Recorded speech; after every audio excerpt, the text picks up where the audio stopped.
Jesus para vocês. É uma imensa alegria estar aqui de novo, com um objetivo único, um propósito único: louvar e adorar o nosso Deus. Mas que de fato e de verdade a nossa adoração se expresse num estilo de vida cotidiano. Amém? Se expresse não só em palavras, como nós vamos ouvir daqui a pouquinho, mas também em ações, práticas, ações concretas que resultem, irmãos, em louvor, em adoração ao Senhor. Eu confesso, esse é o tema que eu gostaria de dividir com vocês: honrar a Deus com a boca e com o coração, ou seja, palavras e atitudes. E nem sempre é fácil, irmãos, pregar tendo como base o livro dos profetas. É difícil pra caramba. Esses dias desculpa, usei esse termo pra caramba. O Davi falou assim pra mim: ô pai, ninguém mais fica usando essa expressão. Falei: desculpa aí, foi mal. Na minha época usava. Mas nem sempre é fácil, irmãos, porque os profetas, eles proclamaram da parte de Deus, foram mediadores, na realidade, da aliança de Deus com o seu povo. E eles proclamaram três mensagens essenciais que, quando nós estudamos o livro dos profetas, nós percebemos ali. Primeiro, eles proclamaram confronto. Eles confrontaram o povo no seu pecado. Segundo, eles conclamaram o povo a uma mudança de vida, a um arrependimento. E depois, a mensagem deles apontavam para o futuro, apontavam para o juízo de Deus sobre o seu povo, caso esse povo não se arrependesse.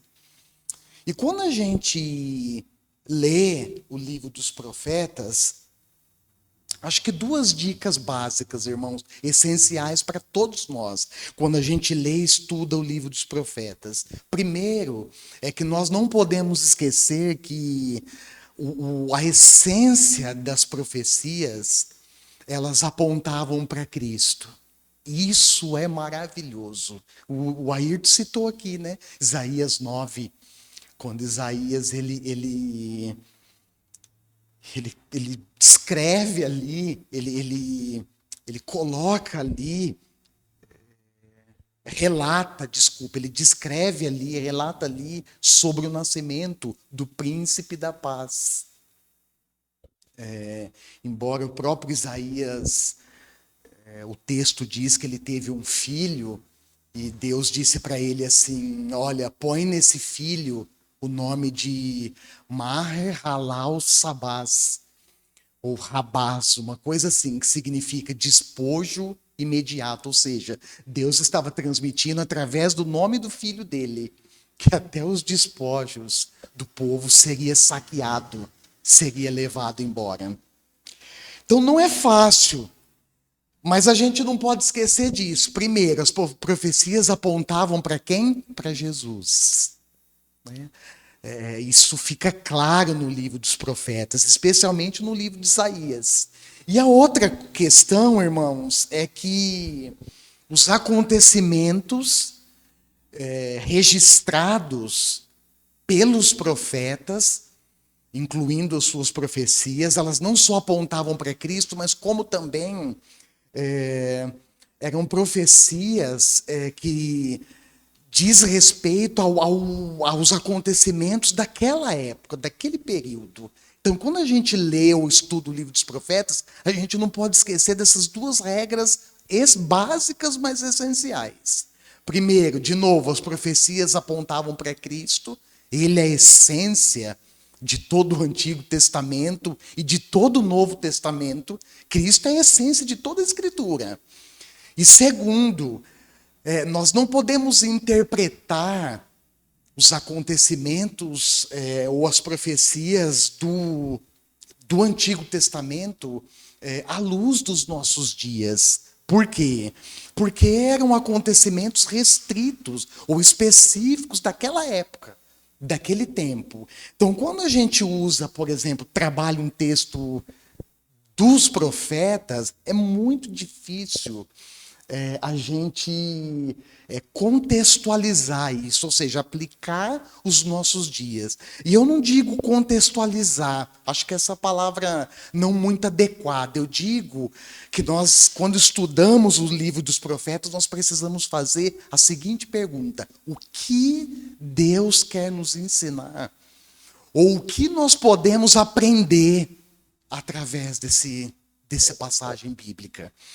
Abre comigo aí Isaías 29. Isaías 29.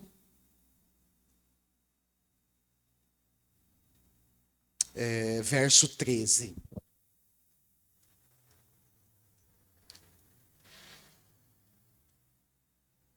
Livro do profeta Isaías, capítulo 29. Versículo 13, na NVI está registrado assim: o Senhor diz: esse povo se aproxima de mim com a boca e me honra com os lábios, mas o coração está longe de mim. A adoração que me prestam é feita só de regras ensinadas por homens. Pois bem, esse único verso na boca do profeta dirigido ao povo de Israel, presta atenção, é uma palavra cujo contexto retrata de fato o que Deus estava querendo ensinar, querendo transmitir, querendo mostrar para o povo de Israel. E certamente, irmãos, essa realidade apontada aqui por Deus na voz do profeta inclui certamente um contexto histórico que nós também não podemos ignorar quando nós estudamos o livro dos profetas. E Isaías, ele profetizou, ele viveu e profetizou numa época crítica da nação de Israel. Primeiro que a nação estava dividida. As tribos, as próprias tribos, 12 filhos de Jacó, dividido em tribos, estavam separados, divididos. E a nação, irmãos, ela vivenciava uma realidade moral e espiritual muito crítica. Muito negativa, mas o que eu acho fantástico quando eu leio, particularmente dizendo quando eu leio e estudo o livro dos profetas, é como Deus ao longo da história, eu vou falar aqui daqui a pouquinho, na introdução, como Deus ao longo da história, ele enviou homens, ele levantou profetas para trazer a nação de volta para si, para resgatar o povo da escravidão do pecado, para resgatar uma nação que estava mergulhada na idolatria. Uma nação, irmãos, que estava atraindo para si o próprio ira e juízo de Deus. E por amor e graça, Deus envia, ele levanta os profetas para resgatar a nação, para trazer a nação de volta para perto dele. Por quê? Por causa do seu amor pelo seu povo. Irmãos, como Deus nos ama. E se nós aplicarmos isso à luz da nossa vida, da nossa existência, de fato nós vamos carimbar e atestar que isso é verdade verdadeira. Amém? Porque foi assim comigo, eu sei que foi assim com você, e até hoje é assim, irmãos. Deus, ele vai nos chamando, ele vai nos atraindo para perto de si. E a maior revelação desse amor a maior expressão desse amor por nós, veio, habitou entre nós, Deus encarnado, própria carne, Jesus Cristo, e se entregou na cruz, morreu por causa dos nossos pecados, para pagar a dívida que nós tínhamos com Deus e para nos chamar de volta para si. Amém? Logo no início, dá uma olhadinha, nós vamos... Certamente também eu não consigo percorrer todo o livro de Isaías, isso seria impossível.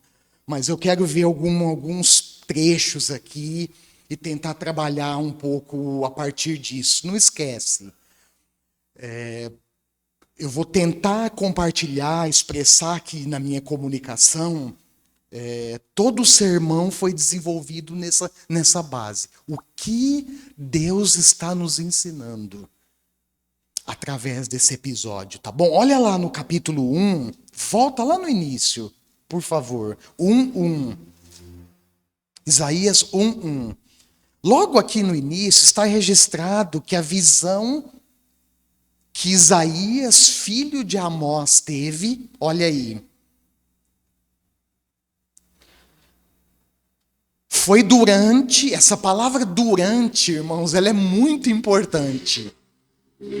Porque ela é uma palavra que engloba todo o período ministerial do profeta Isaías. E foi durante que período? Foi durante o reinado de 4 reis. O rei Uzias, Jotão, é uma sucessão aqui de pai para filho, pai para filho. É assim que era aquele tempo. Uzias, depois seu filho Jotão, depois de Jotão, seu filho Acás, e depois de Acás, Ezequias. E essa lista, ela é importante por 3 motivos básicos. Primeiro, quando nós estudamos essa linha sucessiva de reis, nós temos a possibilidade de observar a postura deles. Porque reis foram homens levantados por Deus para governar a sua nação. E nós vemos lá no livro de Reis que alguns fizeram o que Deus aprova e outros fizeram o que Deus reprova. Por exemplo, no segundo livro de Reis, no capítulo 16, um exemplo que eu vou citar aqui, está registrado que Acás, um desses reis aqui, fez o que Deus reprova. Ele chegou, irmãos, olha só, a queimar o seu filho em sacrifício, imitando os costumes detestáveis das nações pagãs. Também diz que ele ofereceu sacrifícios e queimou incenso nos altares idólatras, ou seja, era um rei propenso à idolatria. E nós sabemos que a idolatria é um pecado repugnante para o nosso Deus. Já seu filho Ezequias fez o que Deus aprova.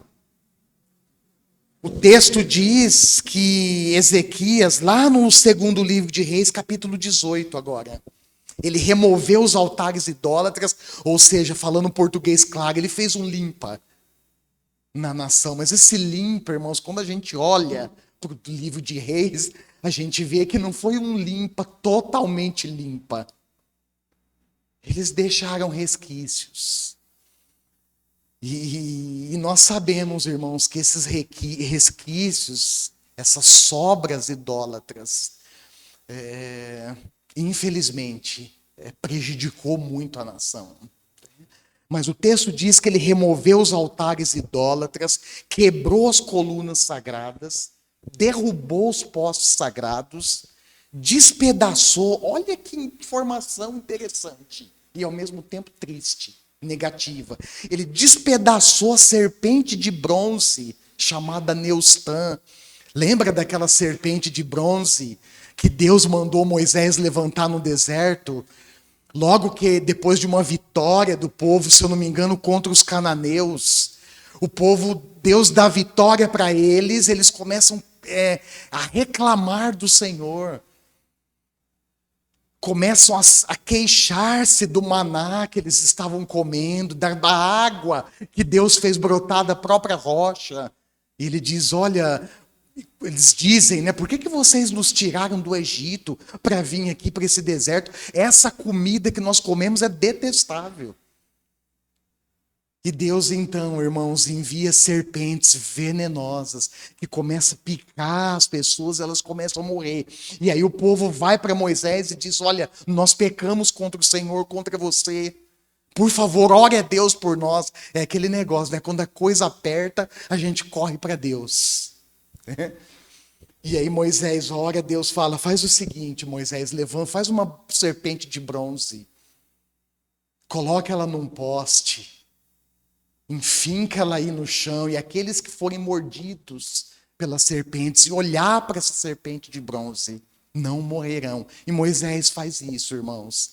Essa serpente, alguns estudiosos dizem que ela é uma ilustração do que viria lá na frente, quando o Filho do Homem também seria levantado no madeiro e aqueles que crescem nele seriam salvos. Mas o texto diz, irmãos, que ele teve que despedaçar a serpente de bronze, porque até aquela época os israelitas queimavam incenso para aquela serpente. Que tendência à idolatria, né, irmãos? E isso é uma tendência do ser humano. Infelizmente, irmãos, é uma tendência de todos nós. Logicamente, certamente que aqueles que têm um encontro com Cristo são libertos desse pecado. É por isso, irmãos, que só um encontro autêntico com Jesus, só um voltar criterioso para as Escrituras, que tem o poder de nos libertar. O texto diz que Ezequias confiava no Senhor, nunca houve ninguém como ele. Olha só. A descrição do autor do livro de Reis: nunca houve ninguém como ele, de todos os reis de Judá. Ele se apegou ao Senhor, não deixou de segui-lo, obedeceu aos seus mandamentos, os mandamentos que o Senhor tinha dado a Moisés. Esse é o primeiro motivo. O segundo motivo básico é que nós temos possibilidade, irmãos, de conhecer as mensagens, o teor das mensagens proféticas, cujo conteúdo, isso é uma coisa também fantástica. A presença do Espírito Santo na vida desses homens, inspirando eles.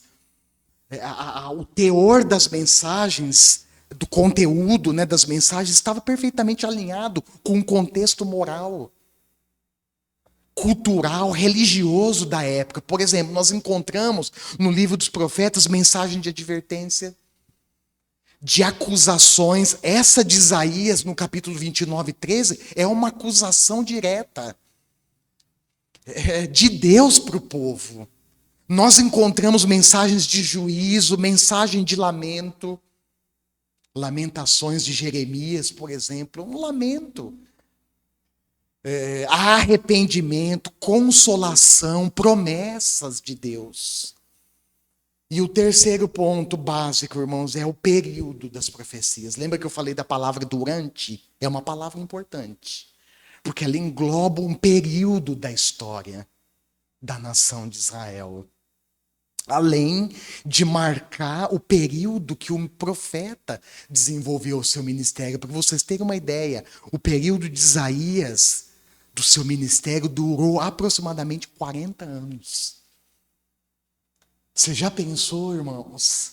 Inclusive, nós encontramos profecias não só direcionadas ao povo de Israel, ao povo de Judá, mas nós encontramos profecias destinadas às nações vizinhas.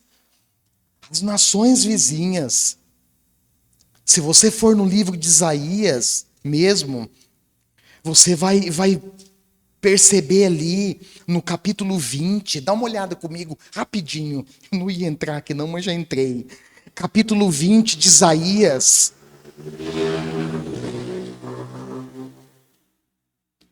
Deus dirige a mensagem profética para que nação? Egito e Etiópia. E nesse momento, irmãos, olha a situação, olha como Isaías é levado a mergulhar na mensagem de Deus, literalmente. Porque olha o que o texto diz. Deus disse para ele: tire o pano de saco do corpo e as sandálias dos pés. Ele obedeceu e passou a fazer o quê? A andar nu e descalço. Por quanto tempo? Olha aí. 3 anos. Logicamente, tem todo um significado aqui. Da profecia, da situação que o profeta é levado a viver.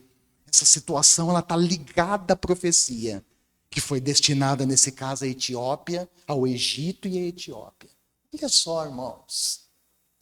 É impressionante perceber ao longo desses anos todos a misericórdia de Deus, a graça de Deus, o amor dele pelo seu povo, as suas advertências, as suas instruções. Eu falei aqui, visavam, irmãos, não condenar o povo, pelo contrário, visava restaurar o povo e trazê-lo de volta para si. Afinal, a convocação de Deus para o seu povo continua a mesma. Deus diz em Levítico 11:45, sejam santos.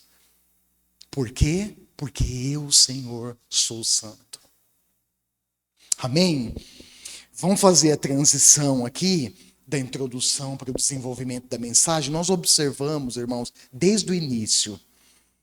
Volta lá para o capítulo 1 de Isaías. Desde o início que o profeta está denunciando a rebeldia da nação. E ele faz isso invocando os céus e a terra. Olha lá o versículo 2. Ouçam, ó céus, escute, ó terra, pois o Senhor falou. E olha a mensagem de Deus, irmãos, direcionada ao povo santo dele, o povo escolhido dele. Olha, eu criei filhos. Deus relaciona o povo com a figura de um filho. Olha só, irmãos. Eu criei filhos e os fiz crescer, mas eles se revoltaram contra mim. O boi reconhece seu dono, o jumento conhece a manjedoura do seu proprietário, mas Israel nada sabe, o meu povo nada compreende. Olha que palavra dura, irmãos. Ele declara aqui com veemência a rebeldia, a ignorância, o desprezo do povo em relação a Deus. No versículo 11, agora vai lá para o versículo 11, dá um salto aí.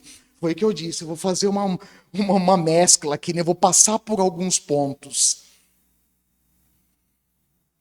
O que você encontra no versículo 11, capítulo 1, verso 11?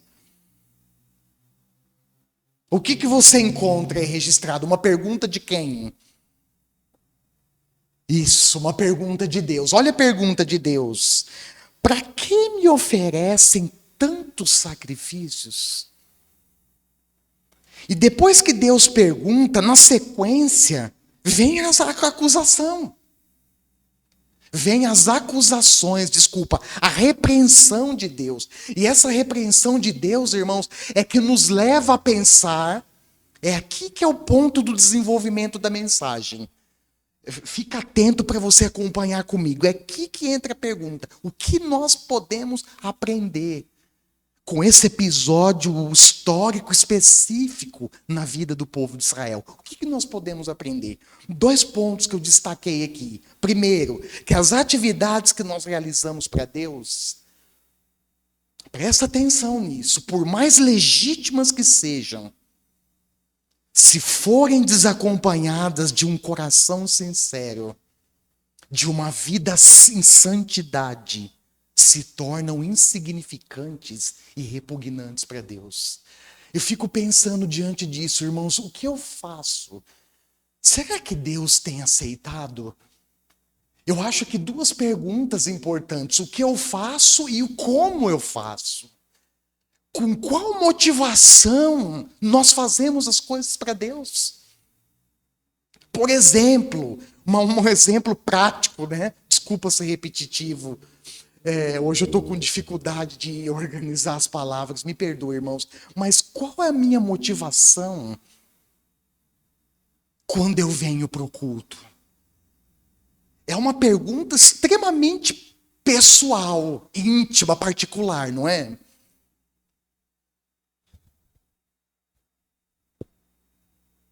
Mas a própria experiência dos israelitas, irmãos, nos mostra isso.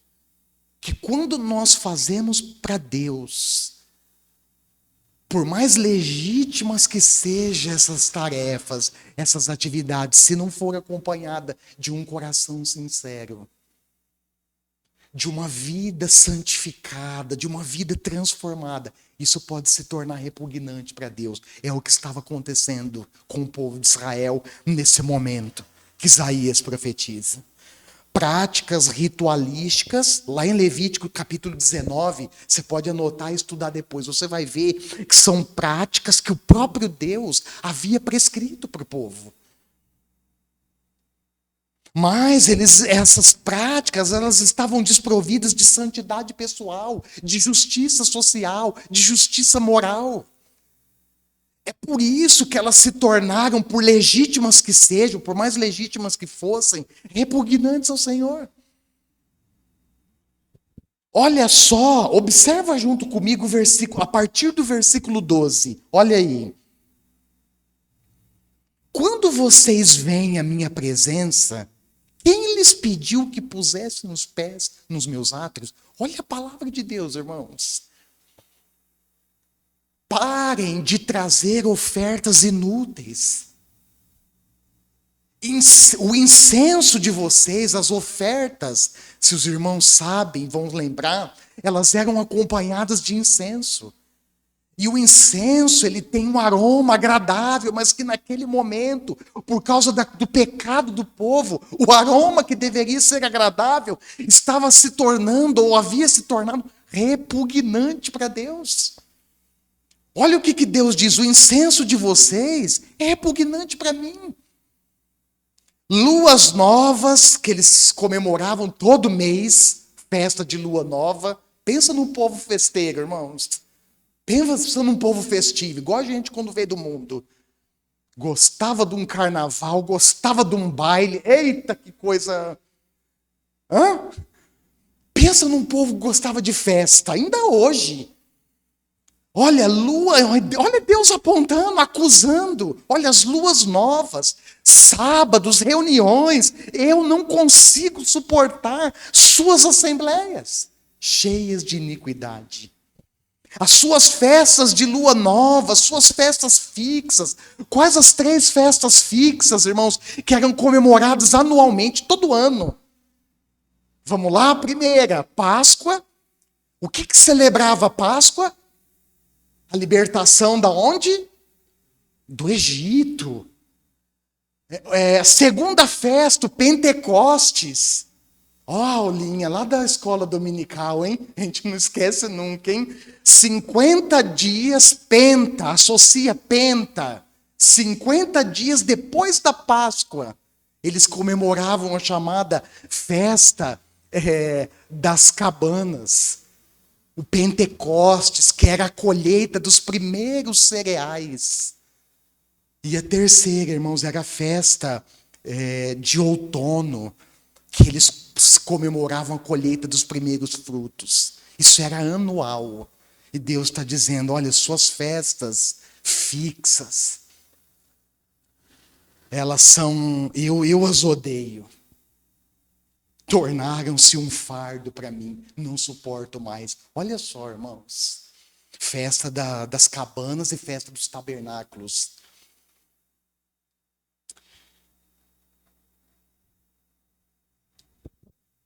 Festa das cabanas, que era o Pentecoste, né? Será que eu troquei? Acho que não. E festa dos tabernáculos, que era a festa da colheita dos primeiros frutos, se eu não me engano. Depois, por favor, dá uma conferida aí. Corroborando com este ponto, olha só, irmãos, anos depois do profeta Isaías, Jesus confrontou semelhante comportamento de quem? Dos fariseus.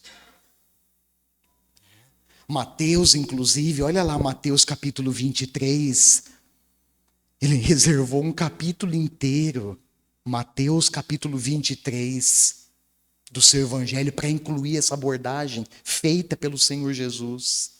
diante de tal comportamento hipócrita, olha o que Jesus chegou a declarar, irmãos. Ai de vocês, mestres da lei e fariseus, hipócritas. Ou seja, vivem do quê? De fingimento, de aparências. Ai de vocês! Vocês dão dízimo da hortelã, do endro e do cominho. Irmãos, para aqui, abre o parênteses. Você já pensou numa coisa dessa? Hoje a gente tem dificuldade de entregar 10% do que a gente ganha. Os caras na época ia lá na horta, colhia parte do endro, do cominho. Olha só. Vê se isso não é zelo pela lei. É ou não é? Olha, dá o dízimo. Jesus está abordando isso.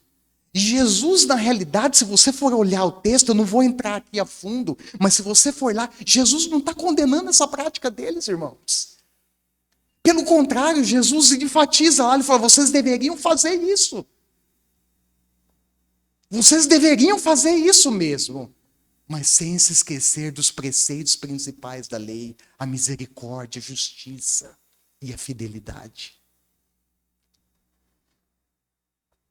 Vocês dão dízimo da hortelã, do endro, do cominho, mas têm negligenciado os preceitos mais importantes da lei, a justiça, a misericórdia e a fidelidade. Lógico, né, irmãos? A gente tem que parar aqui, estudar, entender cada ponto. O que Jesus está dizendo quando ele se refere à justiça? O que Jesus está dizendo quando ele se refere à misericórdia? O que ele está dizendo quando ele se refere à fidelidade? E aí ele fecha, vocês devem praticar essas coisas. Olha só, sem omitir aquelas. E ele diz mais, ele diz guias cegos. Os caras queriam matar ele. Guias cegos. Vocês coam um mosquito e engolem um camelo. Eu fico tentando, irmãos, pensar. Eu fico tentando me incluir nessa cena. E tentando pensar a reação dos fariseus. Lógico, a gente pode imaginar, mas lá no texto diz que eles procuravam um meio de matar Jesus. Mateus 23, 23 e 24 foi os versos que eu citei, mas é o capítulo 23 inteiro. Segundo ponto, irmãos, o que nós podemos aprender com a experiência dos israelitas, a denúncia de Deus feita por meio do profeta, é que agradar a Deus, grava isso, agradar a Deus, olha para a pessoa que está do seu lado, vale a pena enfatizar isso para ela, olha para ela e diz assim, agradar a Deus significa obedecê-lo.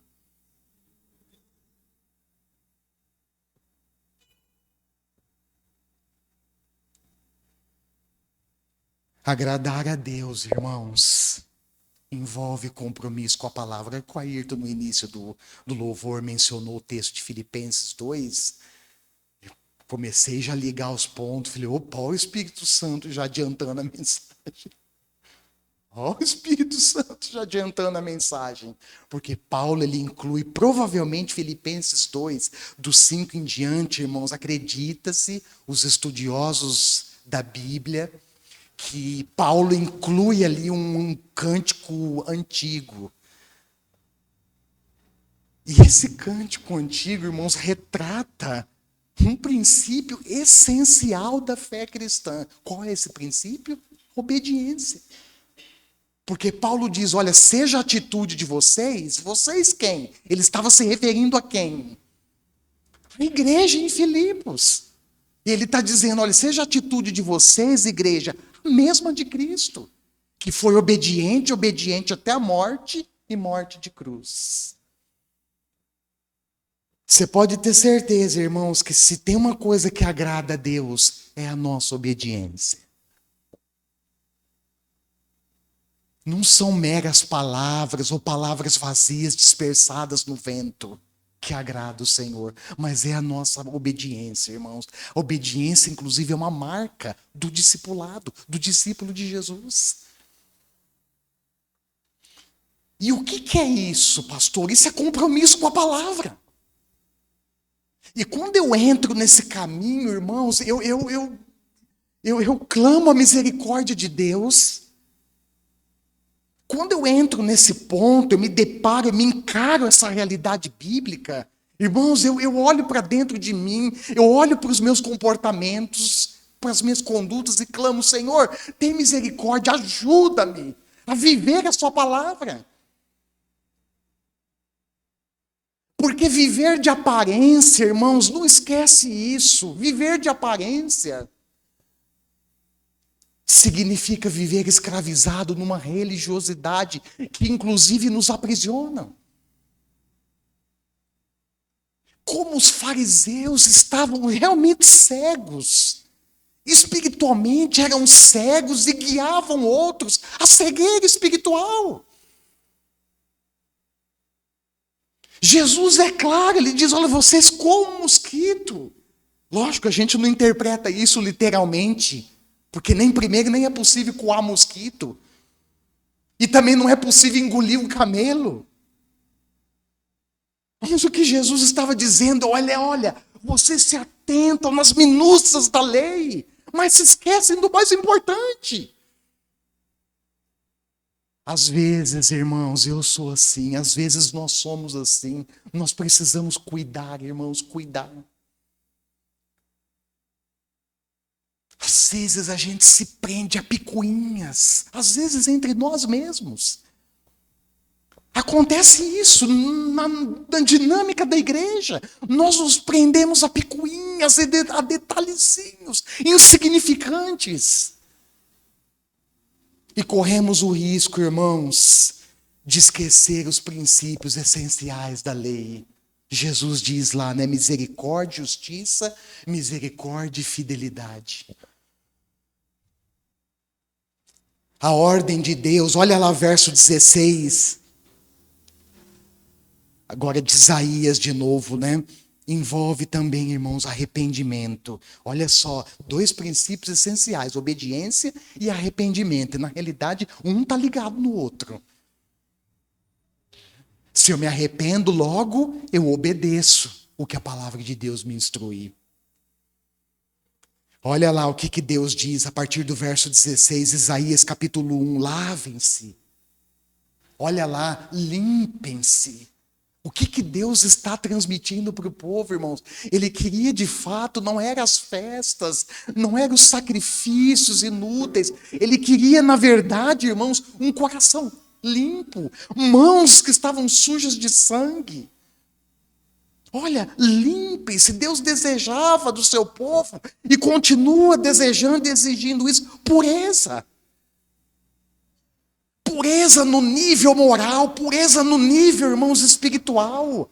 Pureza, limpem-se, lavem-se, removam as suas más obras para longe da minha vista. Parem de fazer o mal, aprendam a fazer o bem. Olha lá, busquem a justiça, acabem com a opressão, lutem pelos direitos do órfão, defendam a causa da viúva.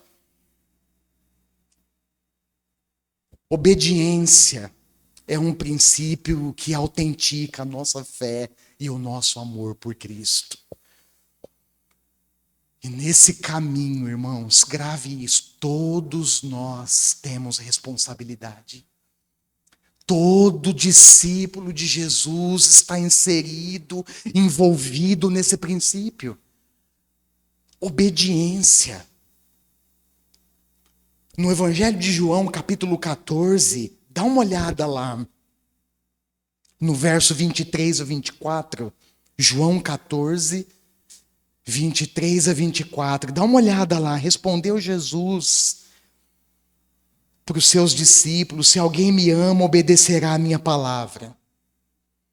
Meu Pai o amará, nós viremos a ele e faremos morada nele. Agora, aquele que não me ama, não obedece às minhas palavras.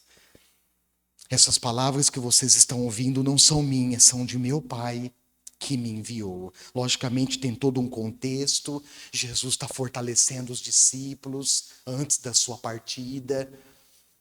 E é interessante porque ele consola, ele fala, olha, eu preciso ir, senão não vem outro conselheiro, outro consolador. Mas ele não deixa, irmãos, de apontar para os seus discípulos a realidade do reino. A realidade do reino é a obediência. A marca de um discípulo é a obediência. Nós honramos a Deus, irmãos, com palavras, mas também com ações, quando nós obedecemos a palavra de Deus. E daí não dá para a gente separar a nossa vida. Bom, isso aqui da minha vida eu obedeço, isso aqui não, isso aqui eu acho que dá para obedecer, isso aqui não inclui, isso está fora. Não dá, irmãos. Toda a nossa vida, todo o nosso contexto está inserido nesse princípio.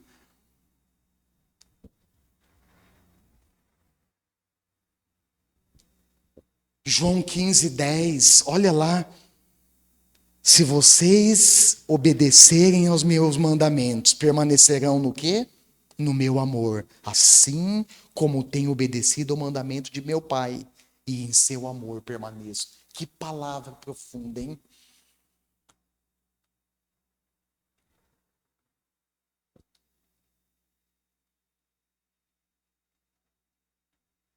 O apóstolo Pedro,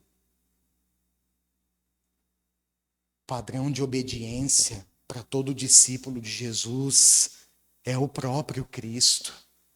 E a sua obediência ao Pai. O apóstolo Pedro, irmãos, nos lembra, lá na sua primeira carta, se você abrir aí, for rapidinho de endereço, abre aí 1 Pedro, capítulo 1, verso 2.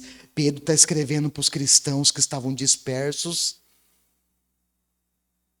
E olha o lembrete, dispersos por causa da perseguição, das provações. Olha o lembrete do apóstolo Pedro. Primeiro ele se dirige a eles como eleitos de Deus. Nós somos eleitos de Deus, irmãos. Amém? Olha, aos eleitos de Deus, peregrinos, diversas partes ali, ele menciona, Ponto, Galácia, Capadócia, província da Ásia e Bitínia, escolhidos de acordo com o pré-conhecimento de Deus Pai, pela obra santificadora do Espírito. Para quê? Para obediência a Jesus Cristo. Nós somos eleitos, irmãos, para obedecer o Senhor. E nós não podemos ser, ingênuos ou ao mesmo tempo ignorante de pensar que Deus ouvirá as nossas orações, irmãos, se agradará do nosso culto, se as nossas mãos estiverem cheias de sangue, se na nossa vida acalentarmos pecados, sabe aqueles pecados escondidos? A gente só não esconde de Deus, sabe? A gente esconde de todo mundo, mas a gente não esconde do Senhor. Se a gente acalentar isso, irmãos, Deus não se agradará de nós. Se nós nos escondermos por trás de uma espiritualidade falsa, hipócrita, aparente, Deus não se agradará de nós.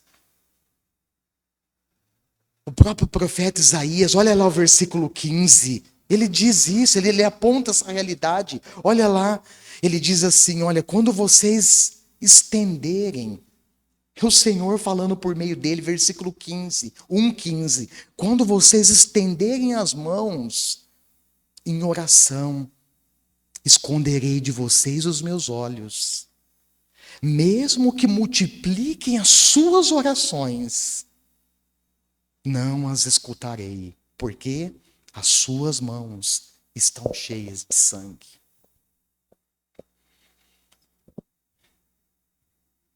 Deus tem misericórdia de nós.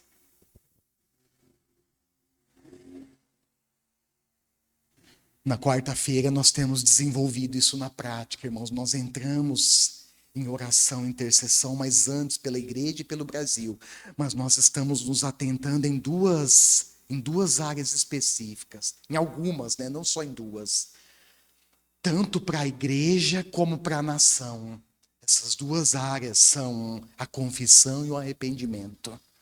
Por quê, irmãos? Porque a Bíblia é clara ao dizer que Deus não ouve o nosso clamor, os céus se fecham quando nós nos dirigimos a Deus com uma vida pecaminosa. Por isso, a importância da confissão, por isso a importância do arrependimento. Eu quero fechar, irmãos, que nós vamos participar da ceia do Senhor daqui a pouco, dizendo o seguinte para vocês. A advertência que Deus faz aqui para a nação de Israel, no tempo do profeta Isaías, continua atual para nós. O que nós aprendemos com isso, irmãos? Deus deixa claro aqui que práticas religiosas desacompanhadas de um coração sincero e obediente não agradam. E isso, irmãos, se aplica em tudo que nós fazemos na nossa vida.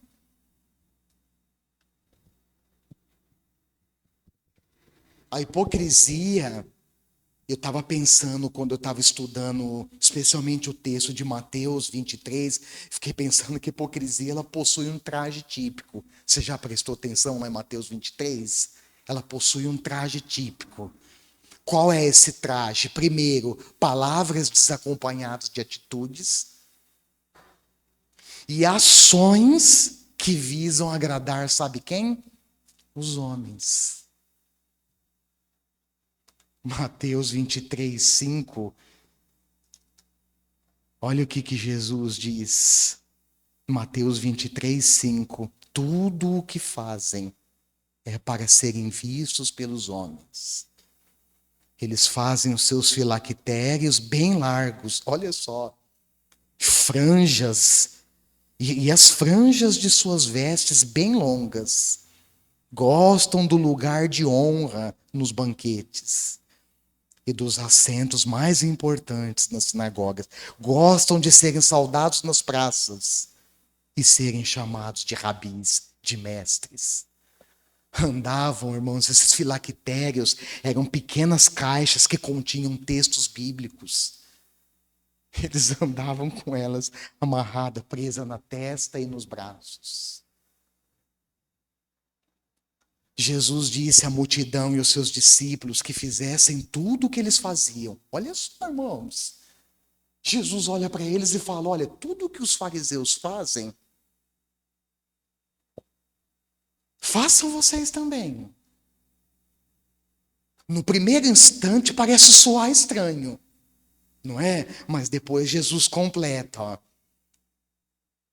Façam o que eles dizem, façam tudo o que eles dizem. Desculpa. Façam tudo o que eles dizem, mas não façam, o que eles fazem. Por quê? Porque eles praticam, eles não praticam, o que pregam. Olha só. Façam o que eles falam, mas não façam o que eles fazem, pois não praticam o que pregam. A Bíblia nos ensina, irmãos, e eu vou fechar com isso, que precisa existir coerência entre o que nós falamos e o que nós vivemos. Eu confesso, isso ainda, e eu acho que vai continuar sendo, irmãos, pro resto da minha vida, um grande desafio para mim. O apóstolo Paulo, ele escrevendo para a igreja em Colossos. Colossos era uma pequena vila na província romana. E Paulo aborda essa questão. Na verdade, ele está abordando a nova realidade daquelas pessoas em Cristo, que nasceram de novo em Jesus. E ele nos deixa uma instrução valiosa a respeito, ligada nisso. Olha o que ele diz, Colossenses 3, 17 e 23 e 24. Tudo o que fizerem, estou lendo na NVI, seja em palavra ou em ação, façam-no em nome do Senhor Jesus, dando por meio dele graças a Deus Pai. Tudo o que fizerem, façam de todo o coração, como para o Senhor, e não para quem? E não para homens, sabendo que receberão do Senhor a recompensa da herança. É a Cristo o Senhor que vocês estão servindo. Amém. Que palavra, hein? Para fechar. E eu quero, irmãos, também ter uma orientação de Tiago em relação à boca, mas acho que isso é um assunto para uma outra conversa. Mas deixa eu falar, deixa eu compartilhar com vocês abertamente. Eu incluí esse texto porque ele não estava aqui no script. Mas hoje de manhã eu acordei com esse texto. Esse texto bateu assim, veio como uma flecha no meu coração quando eu acordei pela manhã. Tiago 3, 9 e 12. É um texto muito relacionado com o que sai da nossa boca. Honramos a Deus com a boca e com o coração, ou seja, com palavras e com atitudes. E esse texto bateu forte no meu coração. Eu vou fechar lendo ele para vocês então. Tiago 3, 9 a 12. Com a língua bendizemos o Senhor e Pai, e com ela amaldiçoamos os homens feitos à semelhança de Deus. Da mesma boca procedem bênção e maldição. Meus irmãos, não pode ser assim. Acaso pode sair água doce e água amarga da mesma fonte? Meus irmãos, pode uma figueira produzir azeitonas ou uma videira figos? Da mesma forma, uma fonte de água salgada não pode produzir água doce. Feche os seus olhos por um instante. Como eu disse agora há pouco, perdoa a minha dificuldade de conectar e até de mencionar alguns trechos aqui, alguns pontos da mensagem. Mas o que ficou claro para mim, irmãos, o que Deus está querendo transmitir para nós, é que nós devemos honrá-lo com a boca e com o coração. E quando eu fiquei pensando nisso, me veio uma pergunta. Duas, né? Primeiro, o que realmente significa se aproximar de Deus? A denúncia para o povo de Israel é: olha, esse povo se aproxima de mim com os lábios, me honra com a boca, mas o coração está longe de mim. Eu fiquei pensando, irmãos, o que significa ter um coração próximo de Deus? E a segunda, existe coerência entre o que nós falamos e o que nós vivemos, o que nós fazemos?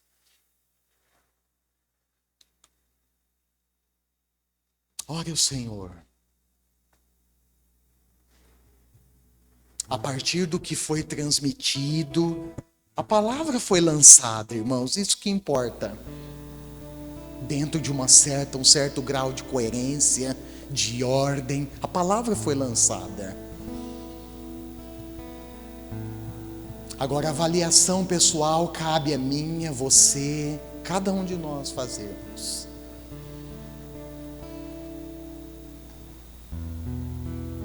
Se eu pudesse destacar algumas coisas, a primeira que eu destacaria é a obediência.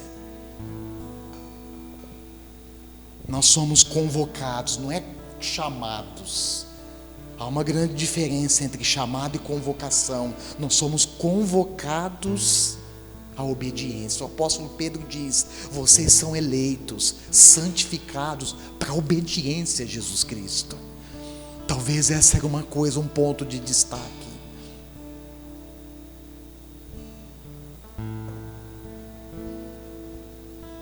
Talvez o principal. E o segundo, irmãos, é a devida coerência. É desenvolver uma espiritualidade fundamentada na obediência à palavra de Deus. Como isso é importante para nós. Como isso, irmãos, norteia a nossa vida. como isso norteia a nossa vida, como isso nos livra de maldições, como isso nos conduz seguros pelo caminho, pela jornada da vida, como isso garante estabilidade para nós. Mas ao mesmo tempo eu lembro que obediência é uma decisão, ela não é sentimento. Até esses dias a gente estava conversando sobre isso, mas o ponto era compromisso, né? E a gente falou, olha, compromisso não tem nada a ver com sentimento, não tem mesmo. Compromisso é compromisso e ponto. E obediência é a mesma coisa, irmãos, não tem nada a ver com, se eu sentir, eu obedeço o Senhor nessa área. Obediência é decisão, é atitude. Senhor, ajuda-nos. Ajuda-me, Senhor. Eu sei que todos nós temos pontos, áreas a serem tratadas. Ajuda-me, eu quero acertar, Senhor. Ajuda os meus irmãos e irmãs, esses que têm desejo de acertar também, de seguir fiel a sua palavra. Ajuda-nos, Senhor. Eu quero acertar, mesmo falhando, mesmo pecando, mesmo, Deus, distante em algumas áreas, mas eu quero acertar, Senhor. Com sinceridade de coração eu clamo, ajuda-me.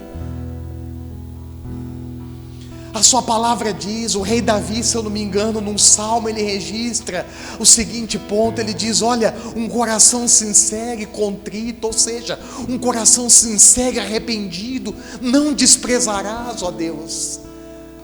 O Senhor está perto daqueles que te invocam com sinceridade.